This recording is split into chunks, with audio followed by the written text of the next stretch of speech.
여러분 안녕하십니까? 저는 경희대 정치외교학과의 유현석 교수입니다.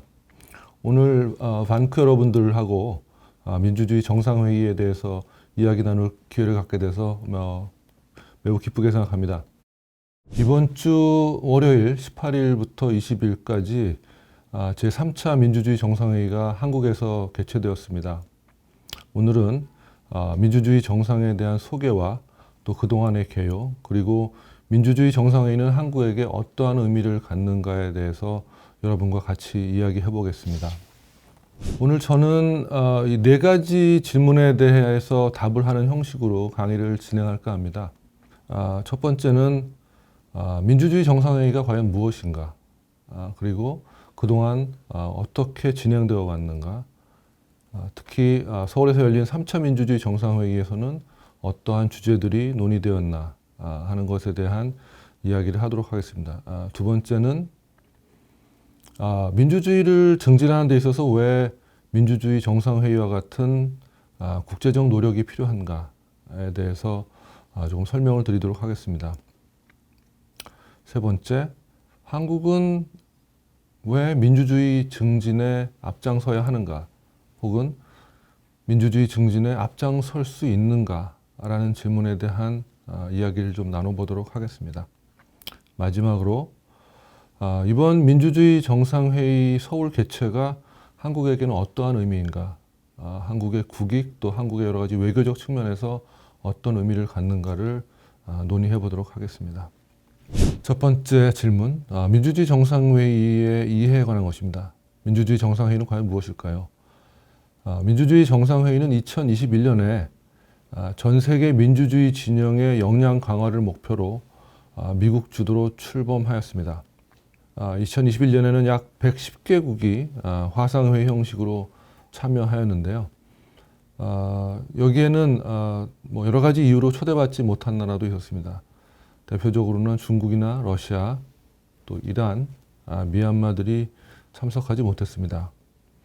그래서 누가 참석할 자격이 있는가에 대한 그런 논란도 있었지만 110여 개국의 세계 대부분의 국가들이 참여하는 그런 굉장히 큰 민주주의 관련한 정상회의로서 의미를 갖게 되었다고 말씀드릴 수가 있겠습니다. 1차 정상회의에서는 크게 세 가지 주제들이 논의되는데요. 권위주의에 대한 대응, 그리고 부패와의 전쟁, 부패와의 싸움, 그리고 마지막으로 인권 존중을 어떻게 더 증진할 것이냐, 이 세 가지 문제가 집중적으로 논의되었습니다. 2년 후에 2023년 제2차 민주주의 정상회의가 열리게 되었습니다. 2차 민주주의 정상회의는 이원 구조로서 전체 정상회의와 지역 정상회의가 분리되어서 개최되었고요. 전체 정상회의는 미국, 한국, 코스타리카, 네덜란드, 잠비아가 공동 개최국이 되었고요. 또 각 개최국은 각자 지역에서 지역 정상회의를 주최하는 구조로 열리게 되었습니다. 한국은 인도 태평양 지역에서의 주최국 역할을 맡게 되었습니다.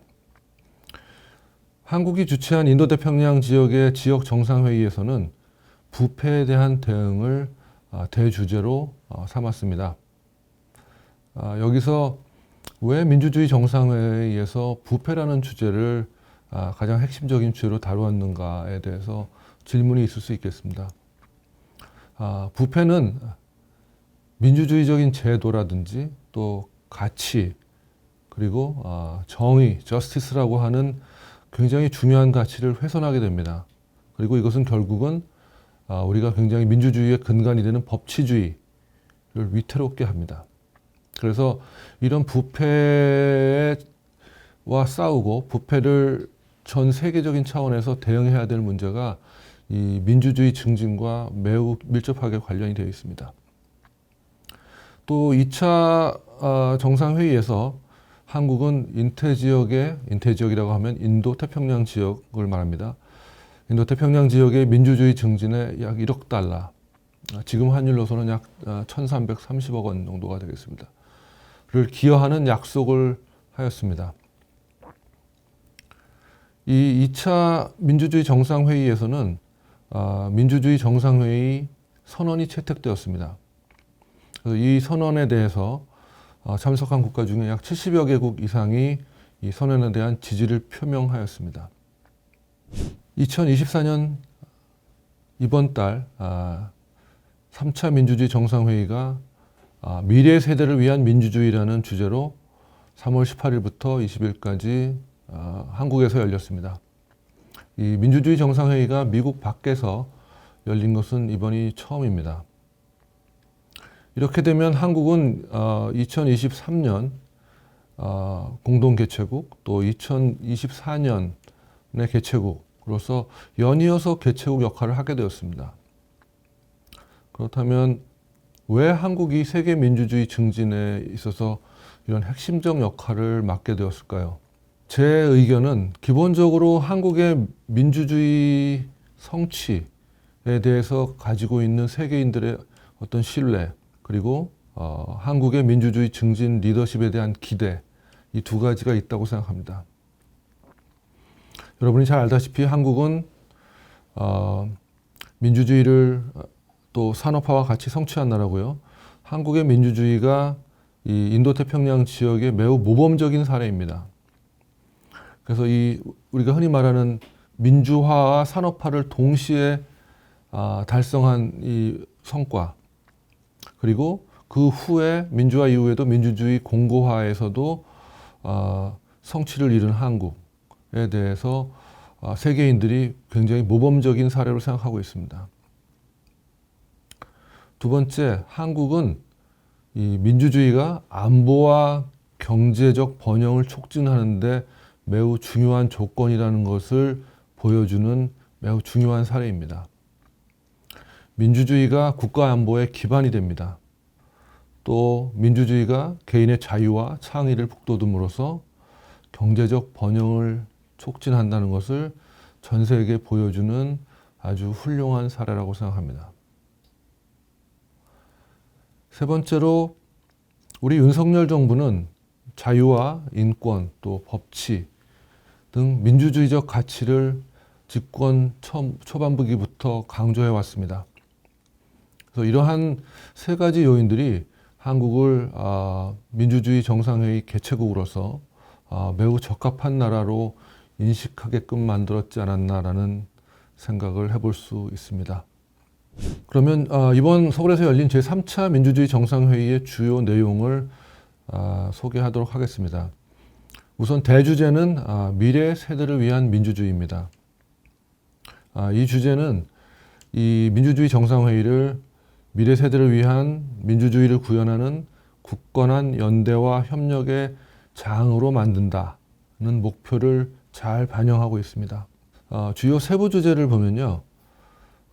첫날 열린 장관급 회의 주제가 AI, 또 디지털 기술, 그리고 민주주의입니다.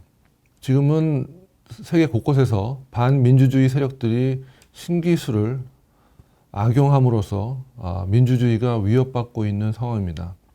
그래서 이러한 민주주의에 대한 위협을 전 지구적 차원에서 대응해야 될 필요성이 생겼습니다. 그래서 이러한 대응들을 논의하는 주제가 첫날 장관급 회의에서 다루어졌습니다. 둘째 날에는 이제 시민사회 단체들이 모여서 여러 가지 각자 자기의 그 전문 영역에서의 민주주의 관련된 주제들을 다루었고요.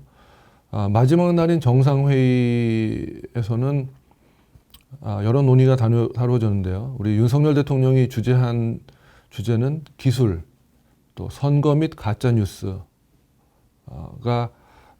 다루어졌습니다. 현재 AI 및 SNS를 활용한 정보 왜곡이 선거에 악영향을 미치고 또 민주주의를 위협하는 상황이 여러 곳에서 나타나고 있습니다. 그래서 여기에 대한 대응이 필요하게 되었고요. 그러한 주제들을 정상회의에서 다루었습니다. 크게 두 번째로는 이 대주제와 관련된 주제들입니다. 미래 세대를 위한 민주주의라는 대주제와 관련된 글로벌 청년들의 혁신 역량 강화를 통한 민주주의의 증진, 또 세부 주제로서 디지털 기술 활용을 통한 청년들의 정치 참여 지원, 그리고 민주주의 증진을 위한 청년들의 구상 또 노력을 지원하는 방안들이 집중적으로 논의되었습니다. 자, 이제 두 번째 질문으로 넘어갈까 합니다. 두 번째 질문은 민주주의를 증진하는 것은 뭐 누구도 반대할 명분이 없는 그런 글로벌 아젠다인데요. 이런 것들을 왜 여러 나라가 모여서 같이 해야 될 것인가? 왜 민주주의 정상회의 같은 국제적 노력이 필요한가? 여기에 관한 질문들이 있을 수 있습니다. 저는 이제 크게 세 가지 정도의 이유를 한번 말씀드리고자 합니다. 첫 번째는 민주주의에 대한 위협의 증대입니다. 아주 간단히 말씀드려서 현재는 권위주의가 확산되고 있는 추세입니다. 프리덤 하우스 보고서에 따르면 2020년까지 16년 연속으로 민주주의가 쇠퇴하였습니다. 그리고 이런 현상은 아프리카나 중동 같은 지역뿐만 아니라 미국이나 유럽 같은 지역에서도 나타나고 있습니다. 요즘의 추세를 보면은 비민주주의 국가들이 하나의 진영을 구축하고요. 또 타국의 비민주주의 국가들을 지원합니다. 이런 것들을 통해서 전 세계적으로 권위주의가 확산하고 있습니다. 이런 흐름은 2022년에 와서는 약간 주춤거리고 있다고 프리덤 하우스는 보고합니다. 하지만 제가 요 후반에 말씀드릴 다른 요인들에 의해서 권위주의의 확산 트렌드라고 하는 것은 앞으로도 계속 강화될 가능성이 큽니다. 두 번째는 이 코비드-19, 그러니까 코로나 기간 동안 권위주의가 확산되었다는 것입니다. 코비드-19 기간 동안 약 80개국에서 민주주의와 인권 상황이 악화되었습니다. 이건 역시 미국의 띵크탱크인 프리덤 하우스 2020년 특별 보고서에 나온 내용입니다. 여러분이 잘 아시다시피 코로나 방역을 구실로 기본권을 제한한다든지 개인의 자유를 구속한다든지 인권을 침해하는 여러 가지 조치들을 마구 해왔습니다.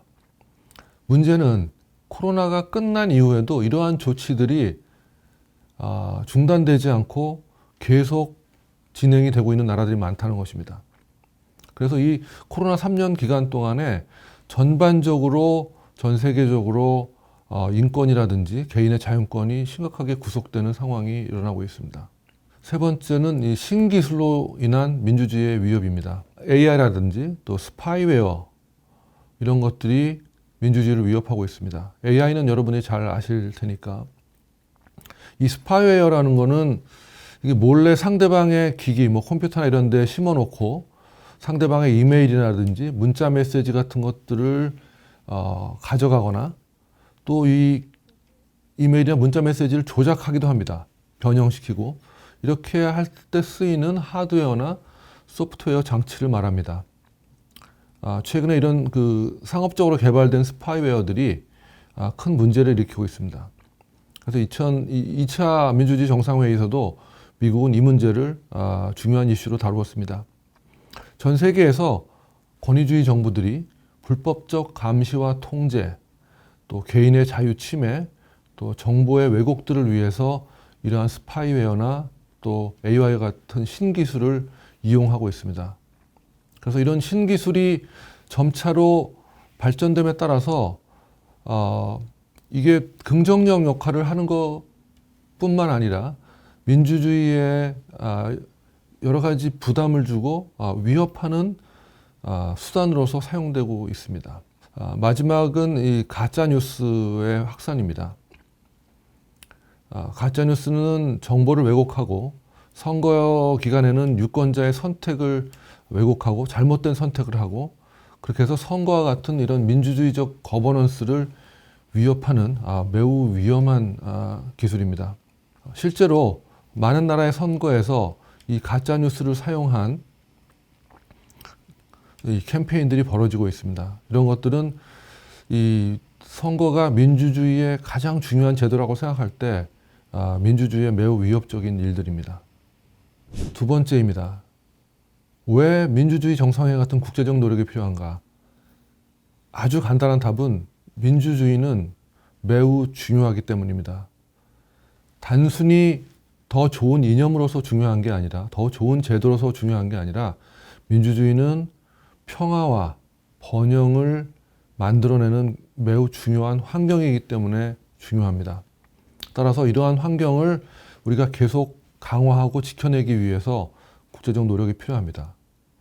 제가 좀 설명을 드리겠습니다. 2023년 아틀란틱 카운슬이라고 하는 띵크탱크의 자유와 번영 지수 보고서가 있습니다.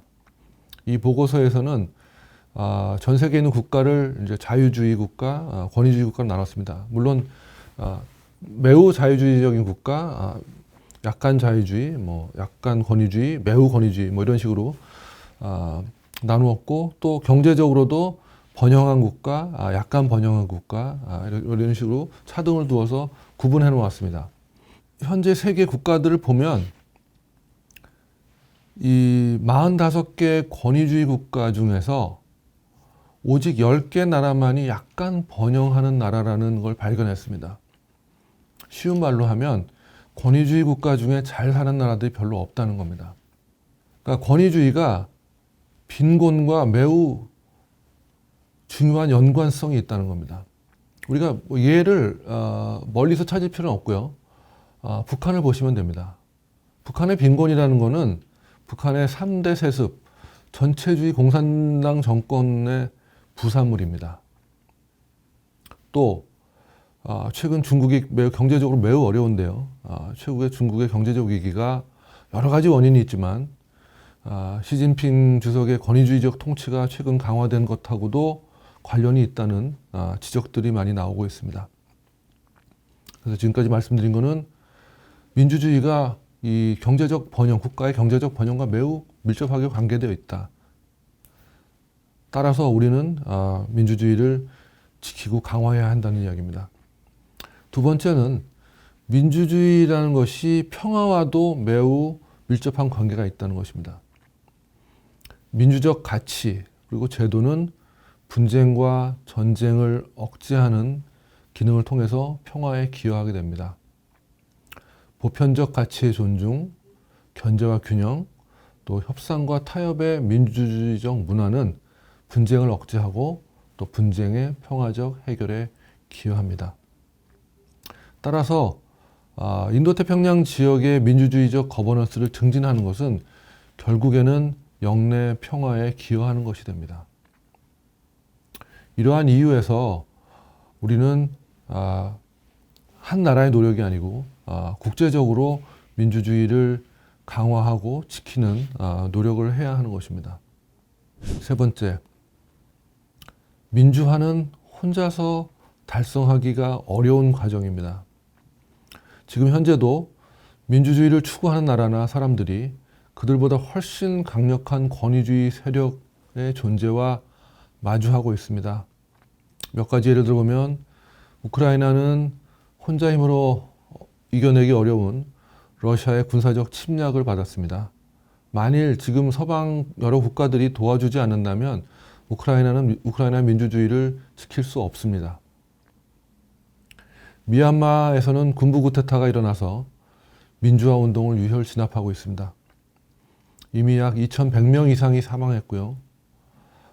군부 정부는 117명의 민주화 운동 참여자들에게 사형 선고를 내렸습니다. 이란을 보면요, 여성의 인권 또 자유화 요구를 매우 폭력적인 방법으로 대응하고 있습니다. 요약하면 민주주의에 대한 도전과 위협이 다양해지고 또 거세지는 상황에서 민주주의를 열망하는 사람들이 혼자서 이 도전을 헤쳐나갈 수가 없습니다. 이번 민주주의 정상회의에서 윤석열 대통령이 장관급 회의 개막연설을 하셨는데요. 거기서 하신 말씀을 소개하겠습니다. 민주주의는 어느 한 나라 또는 어느 한 사람의 노력만으로 수호할 수 없다. 따라서 다른 민주주의 국가들이 이들을 지원하는 국제적 노력을 강화해야 됩니다. 이번 민주주의 정상회의도 그러한 국제적 노력의 하나입니다. 이미 많은 민주주의 파트너십이라든지 또 지원 기관들이 민주주의를 지원하는 활동을 하고 있습니다. 지원 기관들 몇 개 소개해 보면 이제 미국의 NGO인 전미 민주주의 기금 NED라고 하죠. 그리고 EED라고 하는 유럽 연합 민주주의 기금, 또 스웨덴이 주도하고 있는 드라이브 포 디모크라시, 또 여러 파트너십들이 있는데요. 그 중에 제일 큰 그 커뮤니티 오브 디모크라시스, 그러니까 민주주의 공동체죠. 또 아시아 태평양 지역에서 만들어진 에이시아 퍼시픽 디모크라시 파트너십, 아시아 태평양 민주주의 파트너십, 또 인도 퍼시픽 트랜스페런시 이니셔티브, 인도 태평양의 투명성 이니셔티브, 그리고 인도네시아가 주도하고 있는 발리 디모크라시 포럼 등 여러 가지 이 민주주의를 지원하거나 민주주의 파트너십들이 민주주의를 열망하는 나라들과 이런 사람들을 돕기 위한 국제적 노력들을 기울이고 있습니다. 자, 이제 세 번째 질문으로 넘어가겠습니다. 그렇다면 왜 한국은 민주주의 증진에 앞장서야 할까요? 그리고 그럼 민주주의 증진을 할 수 있는 왜 좋은 후보자일까요? 첫 번째로 한국은 민주화를 먼저 성취한 경험을 가지고 있습니다. 한국은 민주화와 산업화를 한 세대에 성취한 경험을 보유하고 있습니다. 그리고 그것도 누구 외부의 힘이 아닌 국민의 노력과 투쟁으로 그것도 아주 평화적으로 민주주의를 쟁취했습니다. 이러한 경험은 아직 민주주의를 쟁취하지 못한 나라에게는 매우 소중한 본보기가 됩니다. 이들은 한국의 경험을 배우고자 합니다. 따라서 한국은 먼저 경험한 나라로서 민주주의를 성취하고자 하는 나라들에게 우리의 민주화 경험을 공유해야 합니다. 한국이 민주주의 증진에 앞장서야 하는 두 번째 이유입니다.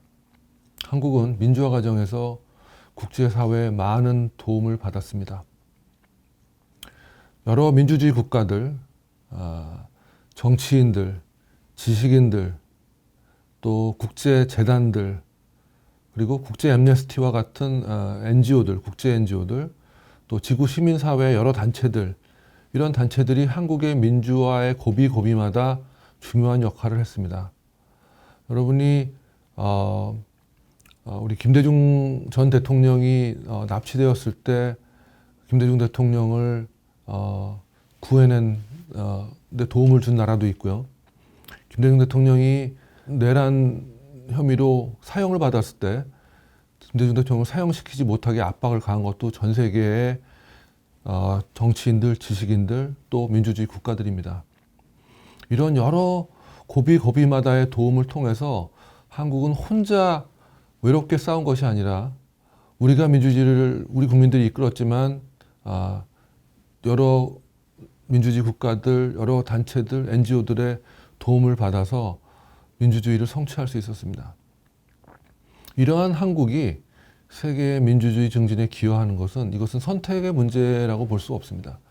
이것은 그러한 도움을 받은 나라들의 당연한 책무입니다.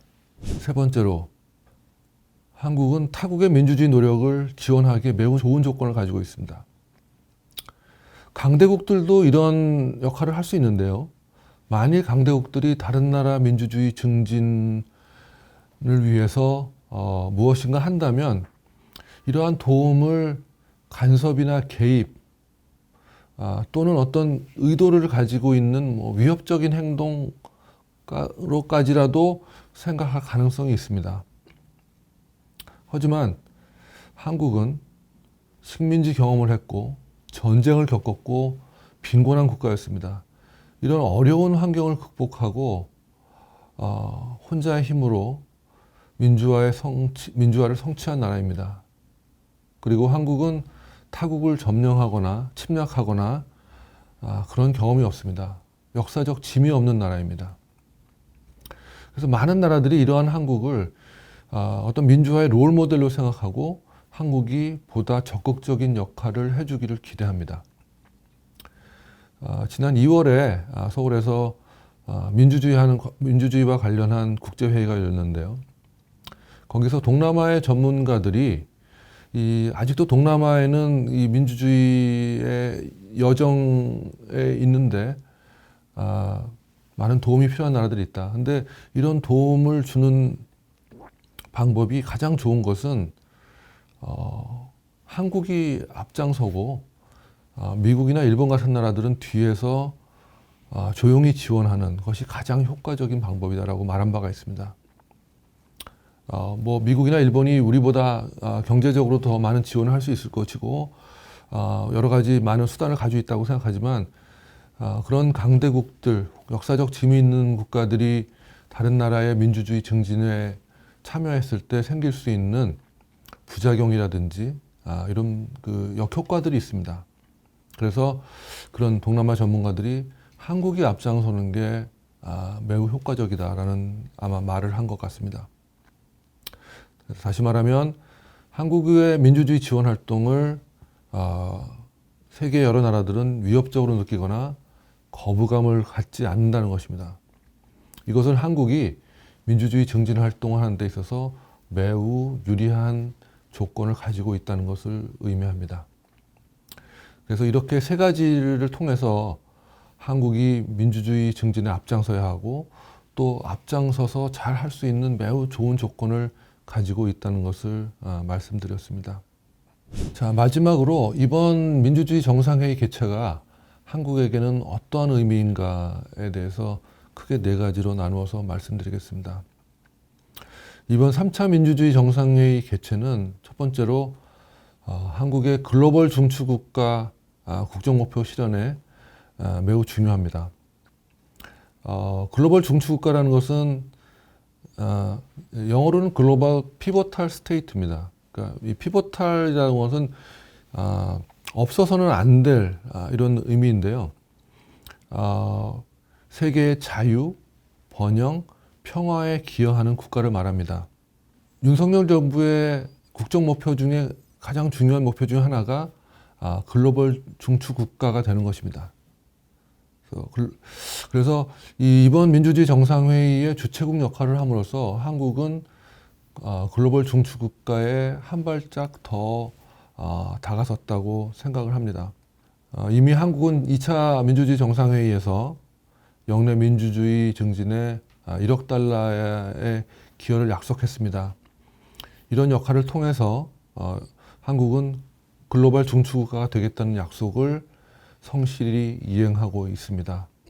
그리고 이번 민주주의 정상회의 개최도 이러한 이 약속을 이행한다는 측면에서 매우 중요한 의미가 있습니다. 두 번째로 이번 민주주의 정상회의 개최는 국격 그리고 국익 이 두 가지를 동시에 추구할 수 있는 매우 좋은 기회입니다. 국격이란 게 뭔가요? 국격은 다른 나라의 존경을 받을 수 있는 어떤 그런 위상을 말합니다. 그러니까 국격은 어느 때 생기냐? 국가가 자국의 이익을 위해서 무엇을 하는 것이 아니라 자국의 이익이 아닌 더 넓은 공동체의 이익, 즉 지구촌의 어떤 이익을 위해서 일할 때 그 나라를 존경하고 그 나라의 국격이 올라가게 됩니다. 우리나라는 민주주의 정상회의 개최국 역할을 통해서 글로벌 민주주의 증진에 기여하는 국가로서 국격 향상을 기대할 수 있을 것입니다. 그리고 이런 민주주의 정상회의는 장기적으로 인도태평양 지역의 평화와 번영을 이끌 수 있을 것이고요. 이런 것을 통해서 이런 것들은 한국의 장기적 국익 증진에 기여할 수 있을 것입니다. 그래서 반드시 민주주의 정상회의가 우리 국격만 높이는 것이 아니라 길게 보면 한국의 어떤 이 한반도의 평화 그리고 한국의 경제적 번영에도 반드시 기여할 것이라는 이야기입니다. 세 번째로 이번 민주주의 정상회의 개최가 한국의 외교자산, 특히 소프트 파워 외교 자산의 강화에 큰 기여할 것으로 생각합니다. 뭐 외교 자산에는 뭐 군사력이나 외교력 같은 이런 하드 파워적인 자산도 있고요. 또 어떤 매력이라든지 뭐 존경할 수 있는 그런 존경심을 같은 이 소프트 파워도 있는데요. 한국이 세계 민주주의 증진에 기여함으로써 한국의 매력, 또 국격, 또 존경받을 만한 행동, 이런 이 소프트 파워를 강화하는 기회가 되었다고 생각합니다. 그래서 이런 것들이 또 한국의 소프트 파워 외교 자산이 되기 때문에 매우 중요한 의미라고 생각합니다. 또 비슷한 맥락에서 이런 민주주의 증진 노력이 공공외교 측면에서 중요한 외교적 자산이 될 수 있을 것이라고 생각합니다. 공공외교는 상대국 대중들을 대상으로 하는 외교입니다. 우리의 민주주의 경험을 공유하고 또 세계의 민주주의 증진에 노력하는 것은 한국의 호감도를 높이고 또 한국에 대한 존경, 또 한국의 국격을 높임으로써 더 많은 한국의 친구들을 만들 수 있는데 기여하게 됩니다. 이런 것들이 모두 한국의 공공외교에서 중요한 자산이 될 수 있습니다. 자, 마지막으로 이번 민주주의 정상회의 개최는 민주주의 증진이라는 중요한 글로벌 아젠다에서 한국의 리더십을 강화하는 계기가 될 것입니다. 세계 100여 국가가 참여하는 민주주의 정상회의를 연이어 개최함으로써 이 민주주의 증진이라는 글로벌 아젠다에서 리더십을 확보하는 기회를 가졌습니다. 한국은 개최국 역할을 통해서 회의 개최에 필요한 지원을 제공하고 또 주요 아젠다를 설정하는 역할을 수행했습니다. 우리가 학문적으로는 이런 역할을 컨비너 역할이라고 합니다. 컨비너는 회의 개최자, 뭐 회의 소집자 이런 걸 말하는데요. 이런 역할을 할 수 있는 나라는 누구나 할 수 있는 건 아닙니다. 그러니까 회의 개최를 지원하는 경제적인 능력도 있어야 되고 큰 회의를 개최해 본 경험도 있어야 되고 그리고 주요 아젠다를 도출해내는 또 아젠다 설정 능력도 있어야 됩니다. 이런 역할을 수행함으로 인해서 한국이 세계 민주주의 증진에 어떤 리더십을 발휘하였고요. 앞으로 또 더 리더십을 강화하는데 중요한 초석을 쌓았다고 생각합니다. 여러분, 이번 3차 민주주의 정상회의는 한국의 국격 향상과 세계 민주주의 증진에 기여하는 매우 중요한 회의였다고 생각합니다. 한국이 단순히 회의 개최국, 컨비너의 역할에서 멈추지 말고요. 이미 있었던 2차, 또 1차, 2차, 또 이번 3차 정상회의에서 논의된 주요 의제들을 이행하는데 적극적인 역할을 수행할 수 있도록 국민 여러분, 특히 이제 청년 여러분들의 관심 또 적극적인 지지가 필요합니다. 여러분의 관심을 부탁드립니다. 감사합니다.